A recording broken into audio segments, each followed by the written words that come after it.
Hello guys, তো আইসা বললাম হাতে বেগ নিয়ে আলুখন্দা বাজার করবো, কিছু সবজি টবজি কিনে নিয়ে যায়। কয়দিন থেকে মাথা ক্যান ক্যান করতেছে যে সবজি নাই বাড়িতে, সবজি টবজি কিছু কিনে নিয়ে আইসো।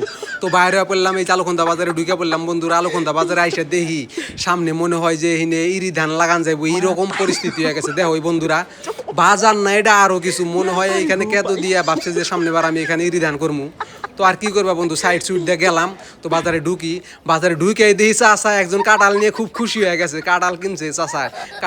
যাও চাচা, চাচি তো আজকে সেই আদর করবো তোমারে, যেহেতু কাঁঠাল নিছাও বাজারে থেকে। তো বন্ধুরা আর কি করবো, হাতে মোবাইল নিয়ে গেতেছি, স্যার ও পাশে তার মানে খালি লক্ষ্য করতেছে যে কি করে, কি করবো। আর আমার কামই এটা, আমার তো কাম নাই, বাজার করবে আইছি। তো চিবাচাবিতে যাই, সামনে যখন এই যে দেখো পুরা বাজার লাগে গেছে, তার মানে ভিড় একদম, কলা পানের বাজার যা যা লাগে আর কি। মোট কথা খালি একটাই অসুবিধা, এই যে দেখো খালি কেদো কোন মোড়া যাবো, মানে দিশা পাই না যে কোন মোড় দিয়ে গেলে ভালো হবো। আর কি করবো বন্ধুরা, আমার চিপি চাপাতে যায় বেশি ভালো লাগে, তাই আমি চিপি চাপাতেই যাই।